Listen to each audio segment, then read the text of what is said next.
Ito yung October.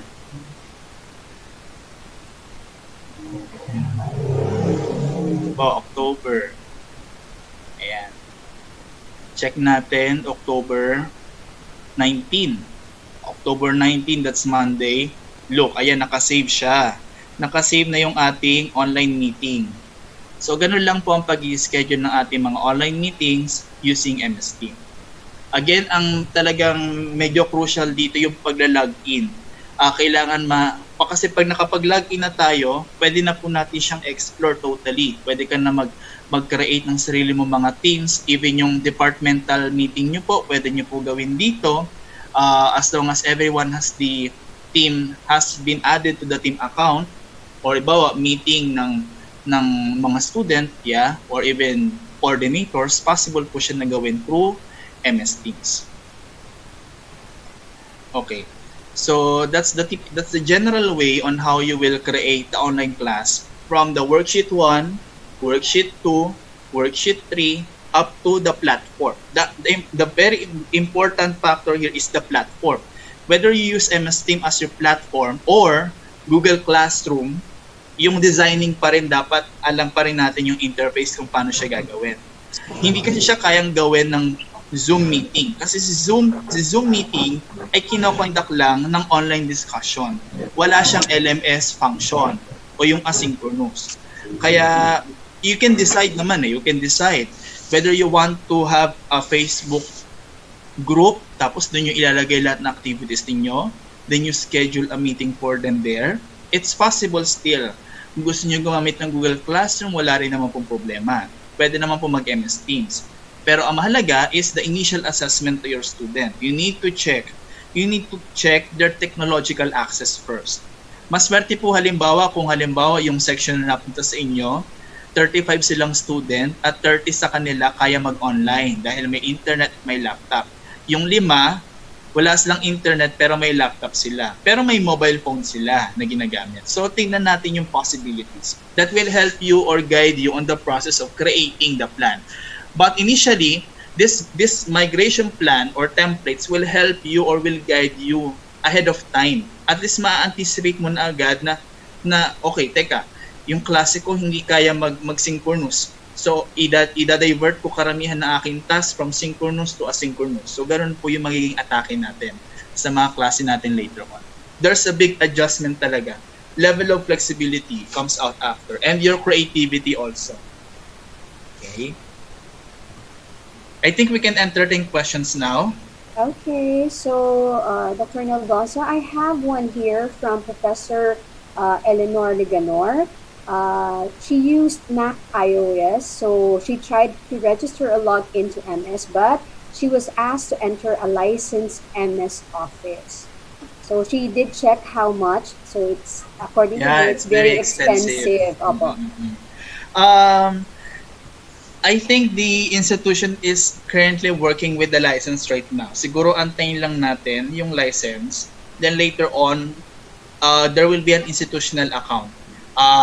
Kasi yun yung kanya limitation. No? Halimbawa kung ito ay trial version, talagang hindi kakayanin into Mac or iOS yung gamit ni MS Teams so far. Kasi kailangan niya ng official license. Anyway, let's wait for the institution kung kailan darating ang license version ng ating MS Office actually.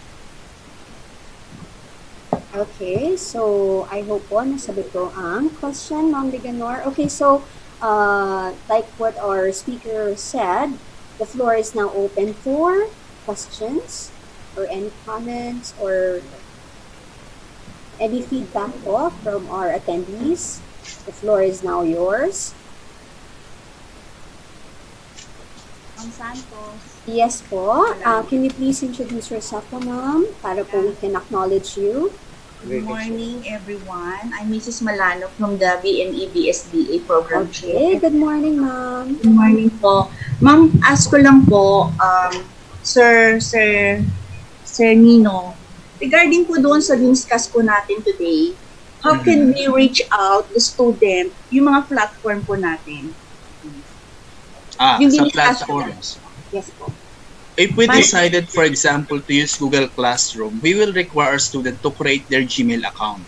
Kasi automatically, kailangan meron silang Gmail account to access the Google Classroom. If you want to use the MS Team, they need to sign up or to register an account for Microsoft, which is free for student actually. Yun nga lang, meron siyang limited access at some point kasi student yung magiging access nila. And it's free for them. Yun yung kinagandahan. Kapag naman gagamit ka ng Zoom meeting or Zoom account, always give them the link or the invitation link in order for them to access to the Zoom link. Ang mahalaga talaga ang bata ay may access through the initial access would be the use of email. Actually, you can maximize the email at your end. Pero you need still to assess, no? After accessing the email, will they be able to download the copy of the application or the software program onto their laptop or in their mobile phone? Kasi for example, si MS Teams, pwede po siyang i-download ng mobile phone. Si Google Meet ay pwedeng i-download din ng mobile phone. Okay? So, email can be also accessed through mobile phone. Even Facebook can also be accessed through mobile phone. So, it's more on the level of accessibility as long as they have the email addresses on their own. Kasi halimbawa kung offline e-learning naman to, wala talaga silang email, wala ring, pero may laptop. So, all of the resources identified on the migration plan, dapat lahat yun nakaprepare na. Kasi ipapadala natin sa bata yung copy na yon nung lahat ng materials na yun from week 1 to week 18. Now, it will be a matter on how you will assess. Will you assess quarterly or at the end of the semester na? It depends. It depends on the institutional policy later on. Thank you po. Okay, thank you so much, Mama Lanold. So, anyone else po would like to ask our speaker, Dr. Naldoza? Okay, just unmute your phone po, your audio, so that you can address the question. Can I ask a question? Yes po, ma'am. This is Mrs. Liganor for Yes, ma'am. Bachelor of Science in Real Estate. I have a concern. I have not been using MS Office for the longest time. So Mac user ako, iPhone user ako. While the presentation of Dr. Naldoza was very nice, migrating it directly to the some MS sort of thing, can I do that manually with iOS? Or is there Actually, a one for the school to provide us with MS? Because I was trying to purchase one early on because we had a meeting with the BSRAM group. I noticed that I have to buy and pay 4,999. While I already have my own Zoom account, I purchased my own Zoom account. I paid a lot so that I can accommodate as much. So, if I will be given my own preference of using Synchronous, then I would rather do it with Zoom. Hello, am I being heard? Yes po, loud and clear, ma'am. Go ahead. I hope Dr. Naldoza, can you enlighten me on this? I am new in the academic. yes, ma'am. Yes. Actually, Dr. Liganor, you can use Zoom meeting for your synchronous discussion. But if you want to still monitor your students' way, you need to use, if you can have limited of technology, is the use of email. That's the most possible one, or the Facebook group. However, if the institution will be able to provide an account for Microsoft for free, and I think it's under the negotiation now. Once we have the license or the institutional license of the Microsoft, you can easily download that onto your system. That's good for laptop and good for iOS. Yun lang, we just need to wait for the account. Kasi ang limitations niya, when you use it in a personal account, you need to pay for the license. Yes. Pero kung meron na tayong institutional, it will be easier for us to download the Microsoft Office and maximize all of the applications there. Ayan. Kasi we were kind of confused early on. Yeah. We met in the BSRAM chatbot, and we were trying to get in as instructed Yeah. as instructors, and it really took us like more than an hour until we Yeah. decided there no Zoom, so that because we cannot get into a system that we were not Not given yet familiar. info on how to go about it. I think it's very important that the instructions should be given ahead Mm-mm. of time for us to learn either offline first before you get to. It would have been, I would have appreciated it if this was given to me early on, so that Mm-mm. I can synchronize the syllabus that I have prepared. So I have prepared my draft one already, but trying to how do you, automate it the way you're showing it. It's a dream for me to do that, but unfortunately I'm not savvy with MS.